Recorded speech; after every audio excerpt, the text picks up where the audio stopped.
Good morning. Good morning. Thank you, Aris.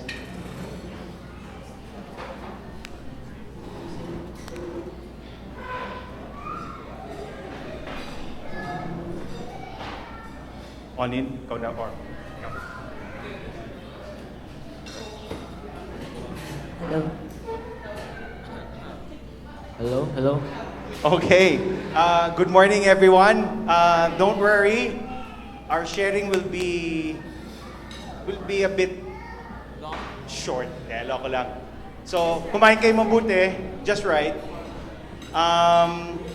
But, on our way here, hearing the gospel for today, the 5 talents, no?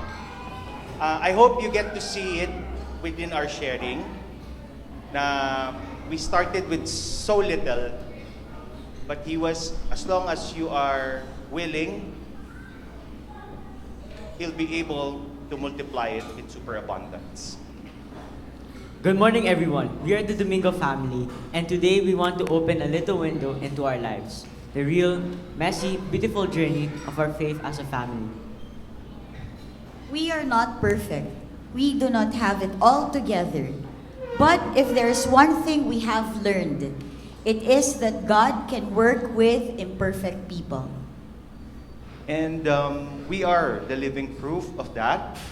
The imperfect people, the imperfect family.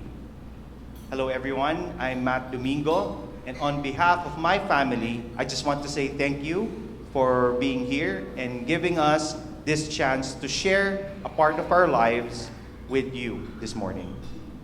This whole experience has been really eye-opening for us.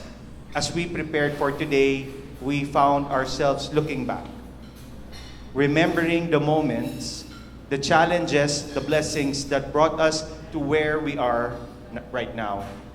It's not always easy to pause and reflect, but doing so reminds us just how faithful God has been in our journey.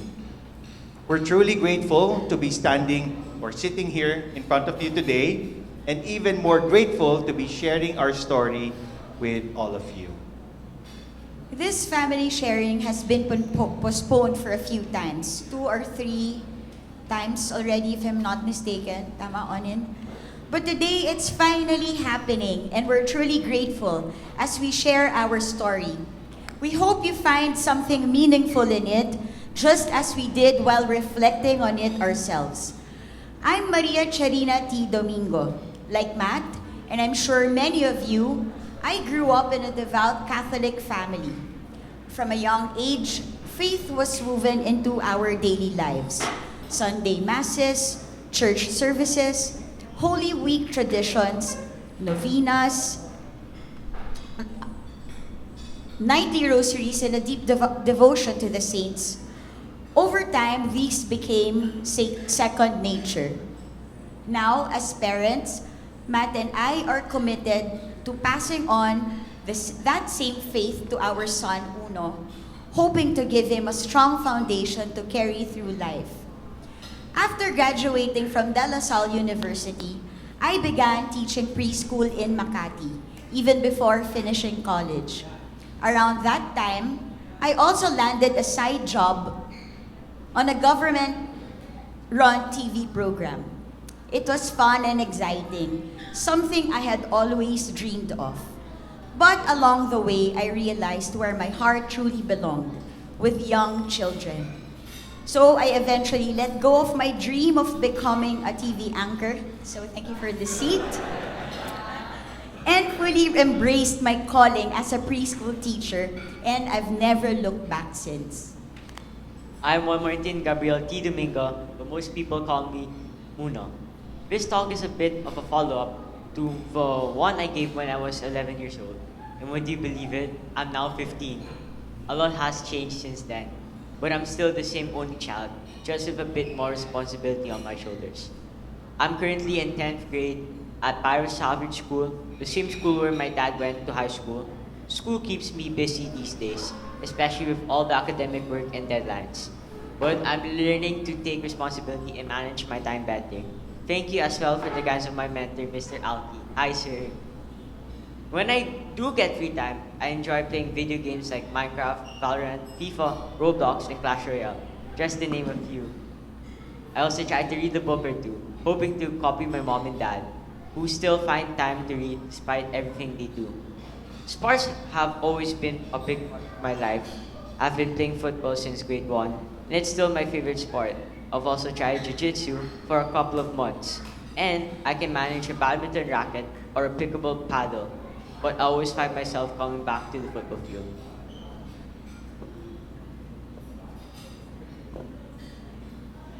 Uh, Hello, I'm in Franco. The values my parents and my school instilled in me laid a solid foundation. But back then, my faith felt more like an obligation than a relationship with God. I practiced Catholicism mainly to meet the minimum requirements. And after high school, I slowly drifted away from God, and in time, even became arrogant toward Him. At UP Diliman, I found myself surrounded by free thinkers and more independent way of life. I got into freelance work, earned money, made new friends, had relationships, went to parties, and even got involved in drugs. By worldly standards, I felt successful and fulfilled. I believe I could run my life on my own terms, and God gradually faded into the background. After college, I moved back to the South, eager to start a business and reconnect with old friends. One night, I met someone who stood out, very different from the women I had known. There was something about her confidence that intrigued me. We quickly became close friends and eventually partners, not just in business, but in life. Together, we ventured into home decor, furniture, and even opened a small restaurant. Our businesses flourished, and so did our relationship. After more than 6 years of being together, on January 3, 2007, I married Maria Charina Esmundo. When we first joined the BCBP community in 2007, it wasn't because we had it all figured out. We were actually searching for direction, for peace, for something to hold us together.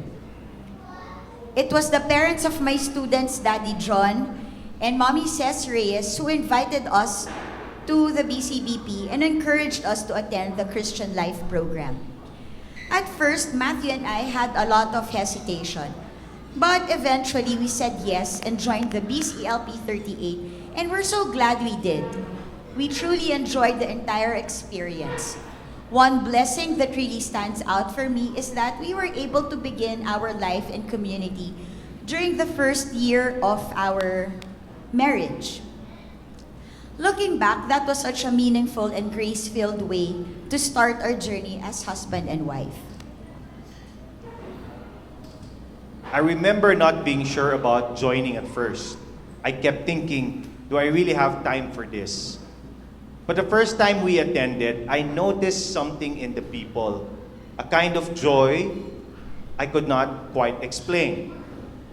Yes, we were invited by John and Cez Reyes, but my first real encounter with BCBP actually came through a childhood friend, Francis Dumlao, who was also a BCBP member in Taguig. He had been inviting me to attend a BCBP breakfast sharing for a while, but I was super hesitant and always found ways to politely decline. Then one day, he invited me again, and this time, it was special to him because it would be his first time doing a talk with his wife. Without thinking, I gave my usual excuse. Sayang pare, I'll be on my way to Batangas for a beach trip with friends. I don't think I'll have time to attend. And Francis, cool as ever, just replied, pare, tamang-tama, tayo share namin. No escape this time. That morning, something changed. I felt an unexplained joy deep inside. And the beautiful part, I still made it to Batangas and had fun with my friends, but I also made time to listen to God. Turns out, you can do both.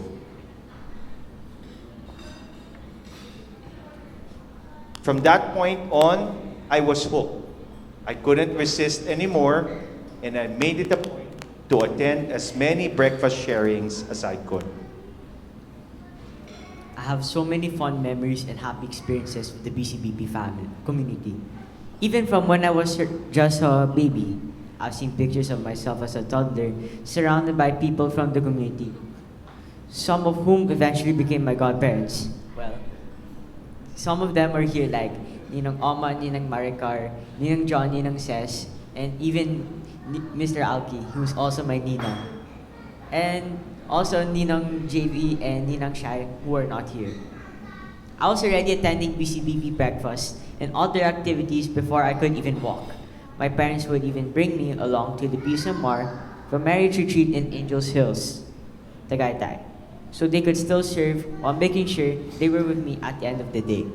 Believe it or not, my first ever concert wasn't even a pop or a rock concert. It was a worship concert. My parents brought me to the Catch Fire concert right after a 2-night governance planning in Tagaytay. We were all so tired from the trip, but I still enjoyed the music. I didn't know most of the songs, but I felt the energy and the joy around me, so I just joined in. I always look forward to the B-Kids activities at Alabang Country Club. Sometimes it was tough to choose between those and my football tournaments. But that just shows how important both are to me. One experience I'll never forget was when my parents brought me with them to the NAC, or the National Anniversary Celebration in Bacolod. The whole trip was so much fun. The convention center was packed, and I couldn't see the stage very well. So I stacked a few chairs and stood up on top of them just to get a better view of what was happening. I also had the chance to experience what it's like to be part of an NLR, or the National Leaders Retreat, 2 years in a row, because dad and mom brought me along. While they were attending their talks, I sat quietly in the back, just close enough to see them. By that time, my dad was already serving as chapter head, and I started to understand more deeply what service meant to him and what BCBP meant to both of them. I saw leaders from all over the country come together with one heart, one mission.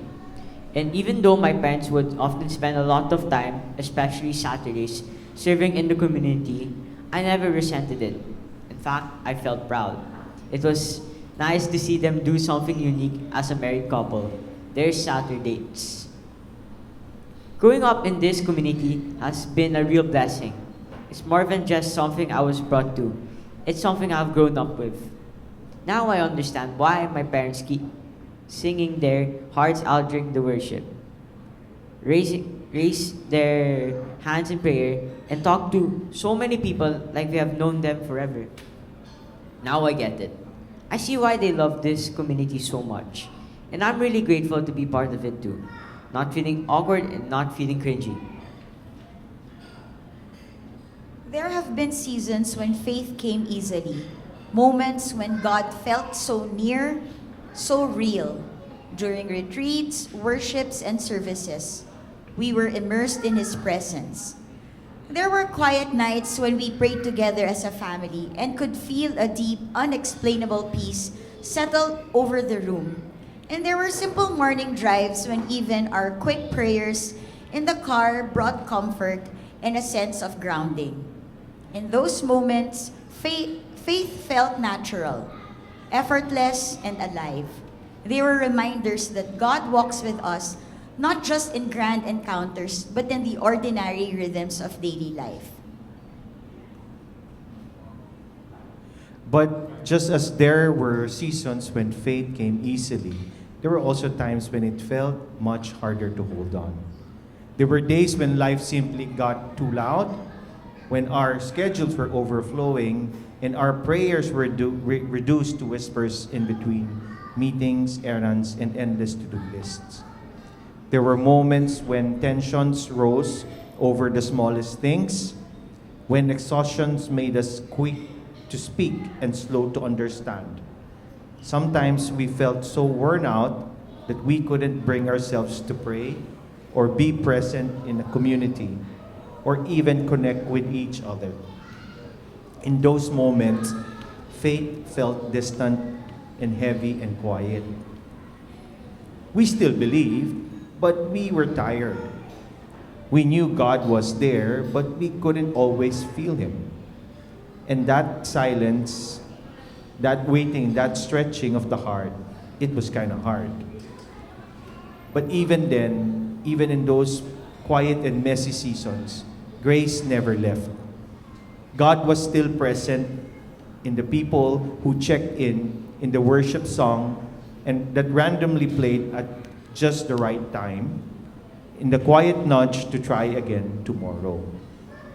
Faith isn't always loud. It isn't always easy. Sometimes it's simply showing up tired, distracted, imperfect, and trusting that God still meets us there. I remember some Saturday or Sunday mornings that were, well, let's just say that they didn't start with a very holy words. There were mornings we'd wake up late, everyone rushing around the house like it was a race, voices getting louder by the minute. Someone couldn't find their shoes. Someone else was annoyed at the world. And yeah, there were arguments over things that, looking back, didn't even matter. It was chaos, and honestly, sometimes it felt like the last thing we wanted to do was go to church. But somehow, we still went. We still showed up. And somehow, every single time, the moment we sat down in service or in Mass, there was this quiet shift. God's presence would meet us there. Even if we were still annoyed, even if our hearts weren't totally in it yet, even if we were still holding on to the frustration from just 15 minutes ago, He still showed up for us every time. And that what blows me away. How faithful God is, even when we're not at our best. How He doesn't wait for us to be perfect or peaceful before He loves us. He just keeps showing up in the noise, in the mess, in the middle of real life. And honestly, that kind of love changes you. Trying to grow closer to God often felt like a struggle, something difficult and full of challenges. Life is rarely easy, especially when our faith is being tested. But I've come to realize that it's always a mix of both blessings and trials, often rolled into one journey. One of the most difficult seasons in our lives was during my pregnancy with Uno. I went to see my doctor, Mommy says, for what I thought would be a routine checkup at 32 weeks. But to my surprise, she looked concerned and told me that I had to be admitted immediately. I was caught off guard. I wasn't even finished preparing for the baby's arrival. Physically, I felt fine, but my blood pressure had suddenly spiked to 170 over 100. Matt and I stayed calm as we walked to the maternity area and got admitted. About a week later, my blood pressure rose dangerously to 220 over 200. I knew something wasn't right. I could feel it. That was when the doctors told us I needed to undergo an emergency operation. I remember telling my doctor, "Kayo na po ang bahala sa akin. Please save my baby, and if possible, save me too." Uno was born on March 12, 2010 at 9:52 in the evening. He weighed just 1.3 kilograms. That moment tested everything, our patience, our unity as husband and wife, and even our faith. But it was also the start of something beautiful, the beginning of our journey as a family. I have heard Dad and Mom's birthing story quite a few times already. In fact, I still ask them to retell it from time to time. When I was younger, I didn't really understand what it meant to be born prematurely. So I would ask them to show me pictures from when I was born. And wow, true to how Dad described me, I was really tiny. And I was as short as a 12-inch ruler. And my feet were about the size of a USB stick. Mom would always explain that she wasn't able to carry me to full term, and I had to undergo an operation to save me. Looking back now, I think the doctors made the right decision because here we are, both of us are alive and well. Now about having a sibling. When I was in grade 1, I remember doing a show and tell activity for my English class. We were asked to bring a family picture and talk about each member of our family.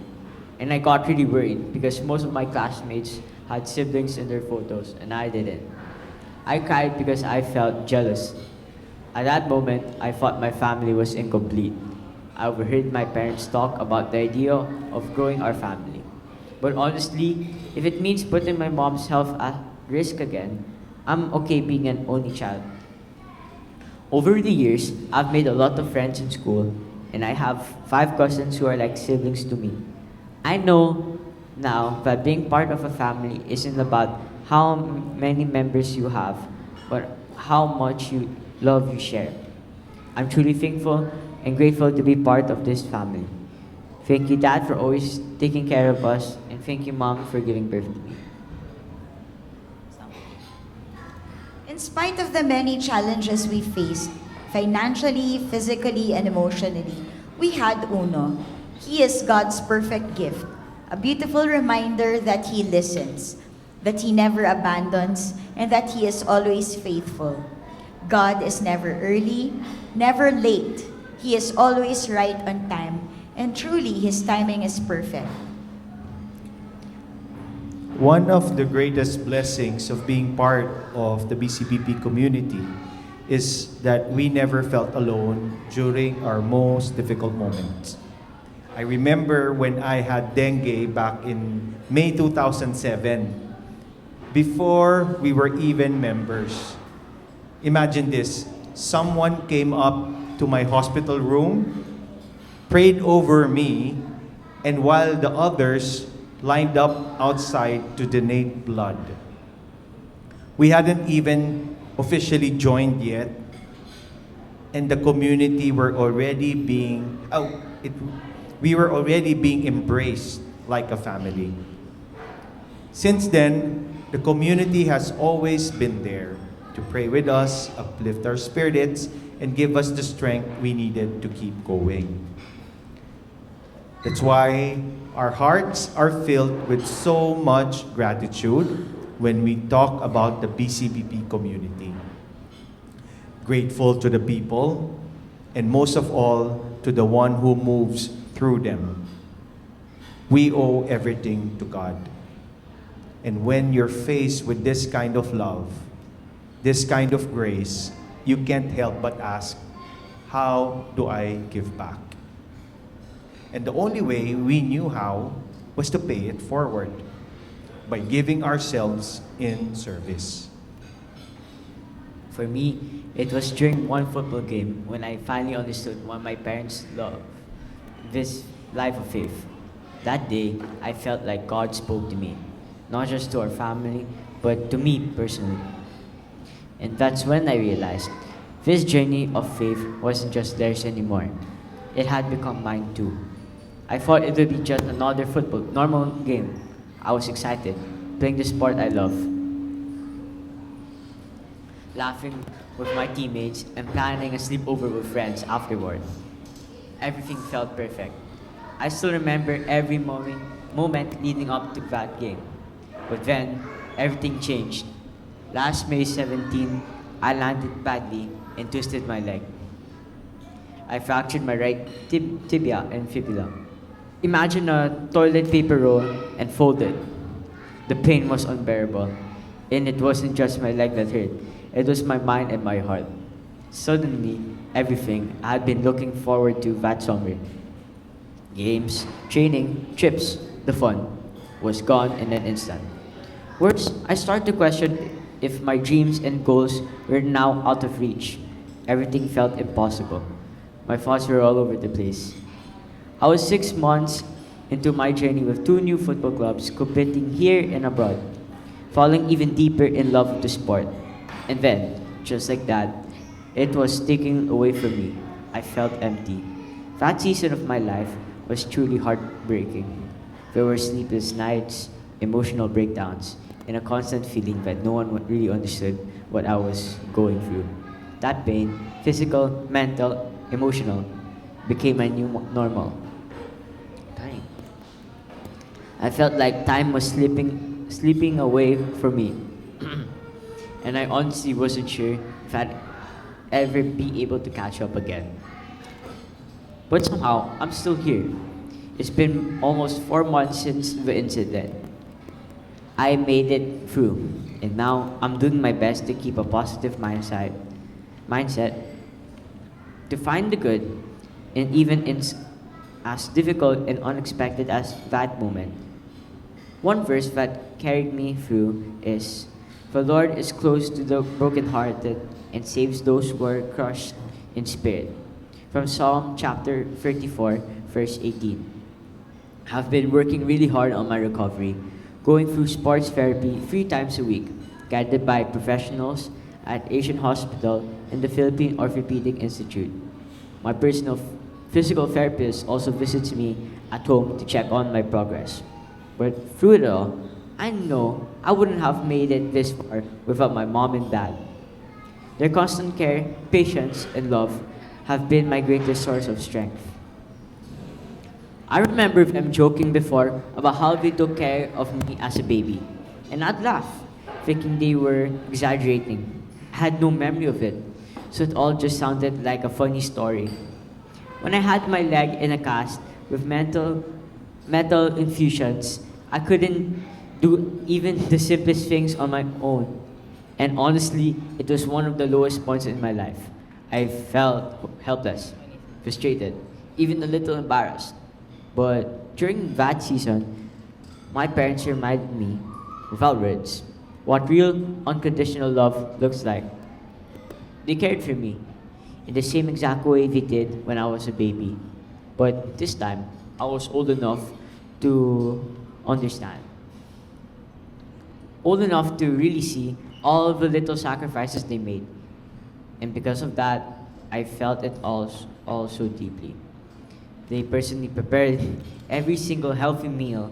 They gave me baths, helped me move around the house, and yes, they even had to potty train me again. I had no independence, but they never made me feel like I was a burden to them. There was one moment I'll never forget. My mom had just set up my bed tray for dinner. She made everything look so nice, like the way she always does. But then I accidentally knocked the whole thing over. Food spilled everywhere.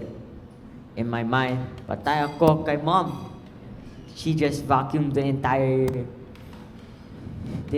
room. Earlier, I froze, expecting some reaction, but she didn't scold me. She didn't sigh or look disappointed. She just quietly got down on her knees and cleaned everything up. Then, without saying a word, she brought me a new tray, still warm, still lovingly prepared. I appreciate her even more when she just took a sabbatical leave from work, stepped away from teaching, just to be by my side. My dad, too, gave up some of his BCPP commitments during that time.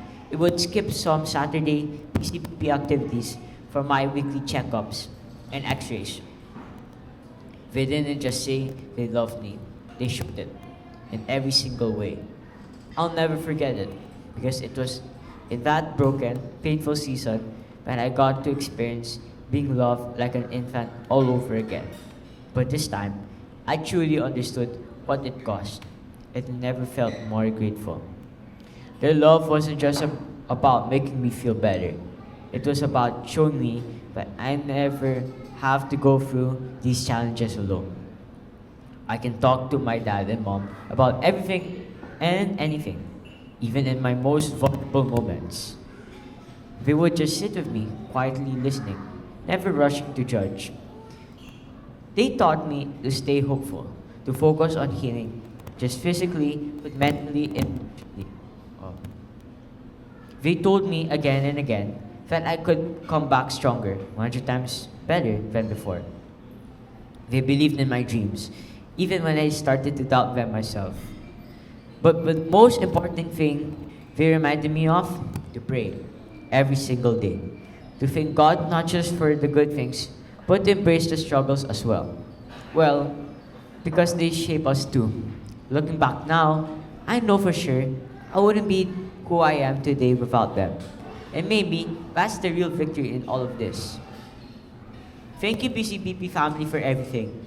Thank you for the hospital visits, the home visits, and thank you for the generous send and people. Thank you for the countless prayers you lift up for my healing. Each gesture, each message, each prayer was a reminder that I was never alone in this journey. Your love carried me through one of the most difficult seasons of my life. I felt God's presence so deeply through all of you. And for that, I'll always be grateful.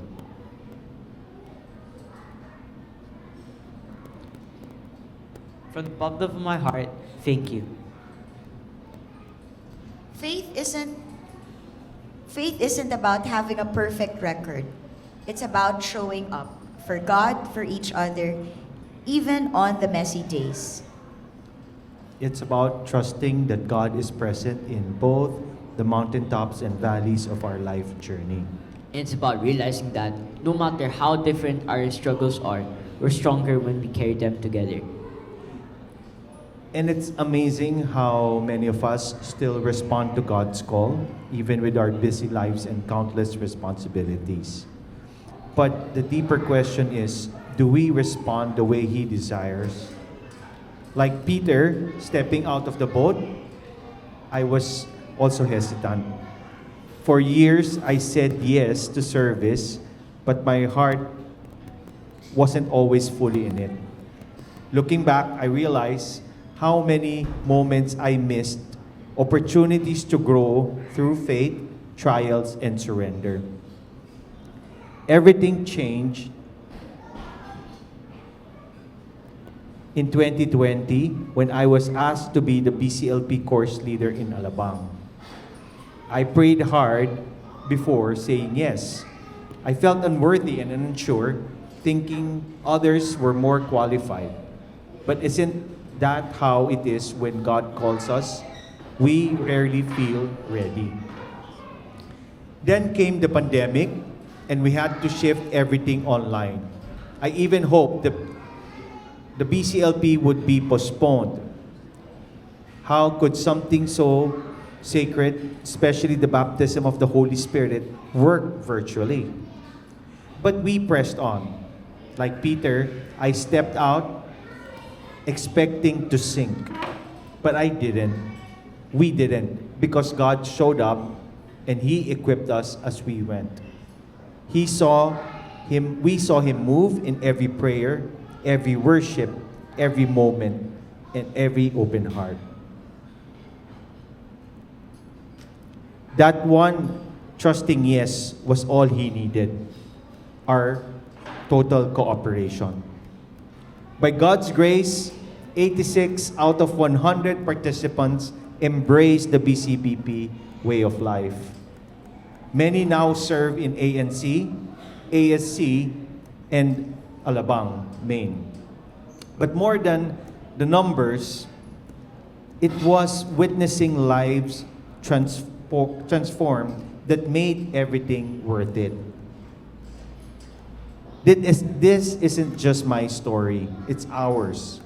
A reminder that God doesn't call the equipped, He equips those who simply say yes.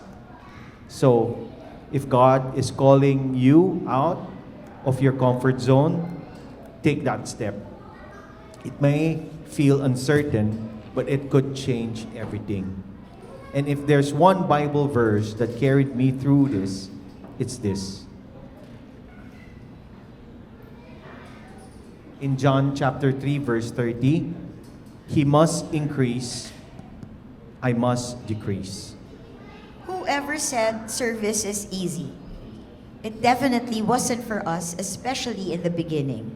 There were challenges, doubts, and moments when we questioned whether we were the right people for the job. But little by little, through time, through grace, and through God's gentle patience, service became more than a responsibility. It became our way of life. What made it easy, what kept us going, was holding on to one simple truth. We are all doing it for Him. When you offer your service with your whole heart, with no hesitation, with no conditions, and with no expectation of anything in return, it becomes lighter. Not because the work is less, but the purpose is greater. And when it is for God, even the hardest work becomes filled with meaning. Even the heaviest load carries joy. Because in the end, we're not just serving people, we're loving God. We're loving Him through the way we show up for others. We do not know what the future holds, but we know who holds it. We want to keep serving together, praying together, and yes, laughing and crying and making mistakes together. And we want to encourage all their families. You don't have to be perfect. You just have to be with me. God will take care of the rest. Mom and Dad, thank you for showing me what faith looks like, even when life is far from perfect. Thank you, Lord, for not giving up on our family. When I was first asked to take on the responsibility of to be your chapter head back in 2021, I can still remember the weight of that moment. And before I could give my yes, I had to sit down with the very first people I knew I needed beside me, Boom and Uno. I told them, if I will say yes, it has to be the three of us saying yes. Boom, Uno, thank you. We're almost done. We're almost done. We're almost done. And you weren't just my first governance team. You guys were my home team. You stood by me when things were hard, carried the burden when it got heavy, and reminded me again and again that leadership was never about one person, but about the strength of everyone here. Our shared faith, our hearts beating for the same purpose. Our Alabang North Chapter, our BCBP community, every single one of you, you have been nothing less than God's grace poured out. You were our reason to keep showing up. You were the... I'm okay. You were the joy in our gatherings, the laughter in our stories, and the tears in our prayers. The quiet strength in every step forward. And when we saw you, all of you, not holding back from God, you taught us to give more. You pushed us to become cheerful givers ourselves. And let me close with this Bible verse. In 2 Corinthians chapter 9, verse 6 to 8, whoever sows sparingly will also reap sparingly. And whoever sows bountifully will also reap bountifully. For God loves a cheerful giver, and God is able to make every grace abound to you, so that in all things, all times, having all that you need, you will abound in every good work. We said yes to this mission because of him, and we were able to keep saying yes because of all of you here. And we remain forever grateful to walk this journey, not just with one another, but with God at the very center. So thank you from the bottom of our hearts. Thank you for the superabundant grace from God. And have a blessed weekend, everyone.